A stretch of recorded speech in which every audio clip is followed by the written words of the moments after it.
कार्टूनलिशियस।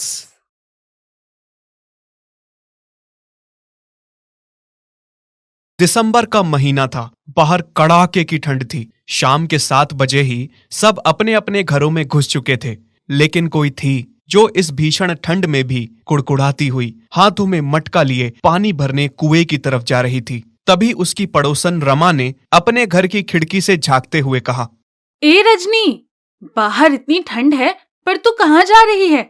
दीदी माँ जी को कुएं का पानी पीना है, वही लेने जा रही हूँ। लेकिन दिन में तो तू पानी लेकर आई थी कुएं से। हाँ, लेकिन माँ जी को ताजा पानी पीना है। हे राम, सच में रजनी, तेरी सास बड़ी ही अत्याचारी है। तू सहती ही क्यों है ये सब? क्या करूँ दीदी, अगर माँ जी ने घर से निकाल दिया तो फिर मैं कुबड़ी आखिर कहाँ जाऊंगी? माँ बाप तो पहले ही चल बसे हैं, जो उनका कोई सहारा होता, और जो भी जमीन और घर बार था वो तो बाबा पहले ही माँ जी को दहेज में दे चुके हैं। खैर छोड़ो, अच्छा अब मैं चलती हूँ, देर हो गई तो माँ जी बहुत चिल्लाएंगी।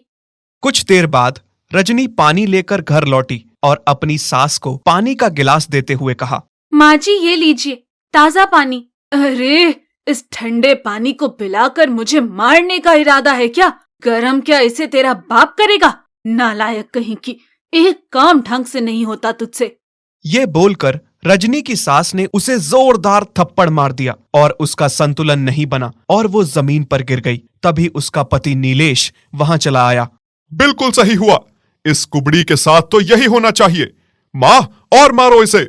ये ऐसे नहीं मानेगी, मेरे पास इसका इलाज है, और आज रात हम इसे तालाब के अंदर बांध कर रखेंगे। अरे वाह, फिर तो बहुत मजा आएगा माँ। फिर दोनों उसे घसीटते हुए तालाब के पास ले गए और रस्सियों से बांध के उसे भरी सर्दी में तालाब के अंदर खड़ा कर दिया।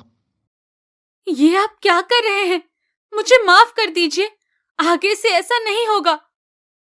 लेकिन उन्होंने उसकी एक भी नहीं सुनी और दोनों वहां से चले गए।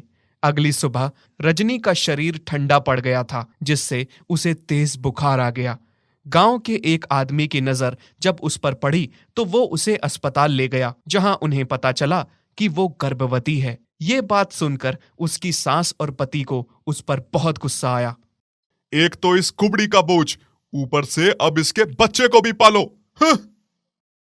और कहीं आने वाला बच्चा भी इसके तरह कुबड़ा ही हुआ तो? नहीं नहीं, हम इसे अपने साथ घर नहीं ले जाएंगे।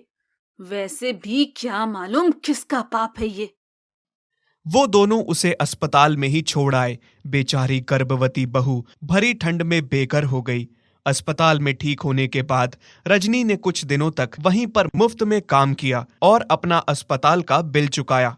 अस्पताल में सबको उसका काम बहुत पसंद आया, इसलिए उन्होंने उसे अस्पताल में ही रहने की जगह दे दी और नौकरी भी। अब वो उस अस्पताल में सफाई का काम करने लगी, जिससे उसे थोड़े पैसे आने लगे। इस रोज नीलेश को पता चला कि उसकी पत्नी को अस्पताल में नौकरी मिल गई है और अस्पताल वालों ने रजनी के नाम पर एक जीवन बीमा करा दिया है, जिसमें लिखा है कि अगर रजनी की किसी भी कारण मौत होती है तो उसके परिवार को 30 लाख रुपए दिए जाएंगे। ये बात नीलेश ने अपनी माँ को बताई और मुस्कुराते हुए कहा, माँ, कुछ समझ रही हो? हाँ बेटा, लगता है आखिरी दांव खेलने का वक्त आ गया है। अभी ठंड बहुत है, हम इस बात का फायदा उठा सकते हैं। वाह बेटा, तेरा दिमाग तो बहुत चलने लगा है आजकल।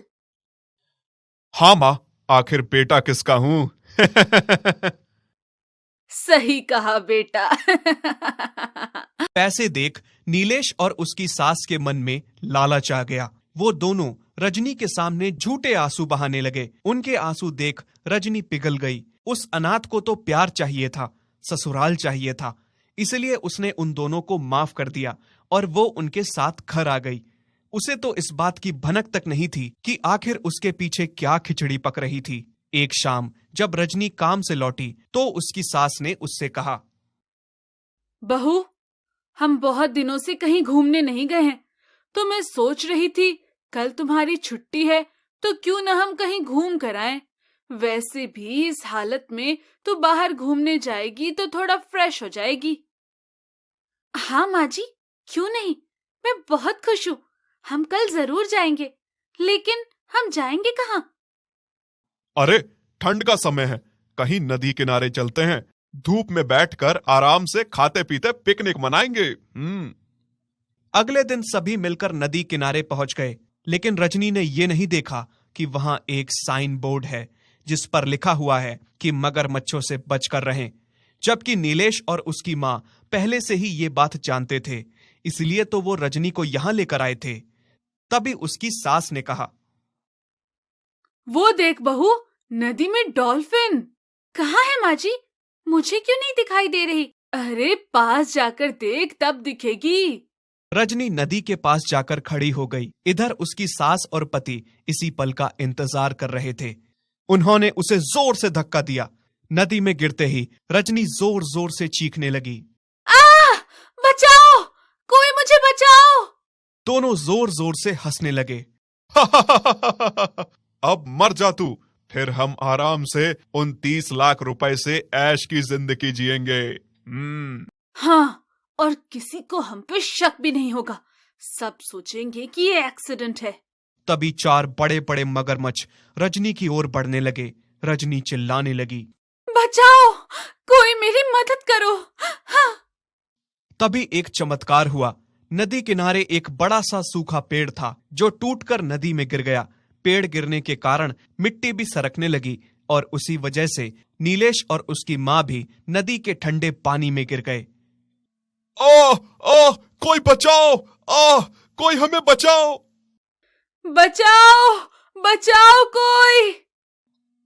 रजनी उस सूखे पेड़ के सहारे नदी किनारे आ गई, लेकिन नीलेश और उसकी मां ऐसा नहीं कर पाए। फिर वो बड़े बड़े मगरमच्छ उन दोनों के पास आए और उन्हें जिंदा चबा गए। उन दोनों का काम तमाम हो गया। सारे पैसे और जमीन रजनी के नाम पर हो गई थी। उन पैसों को उसने अपने और अपने आने वाले बच्चे के भविष्य के लिए सुरक्षित रख लिया। कुछ समय बाद उसने एक बेटे को जन्म दिया, जिसके साथ वो खुशी खुशी रहने लगी। हेलो दोस्तों, कैसे हैं आप सब? हमारी कहानियाँ देखने के लिए हमारे चैनल को सब्सक्राइब कीजिए।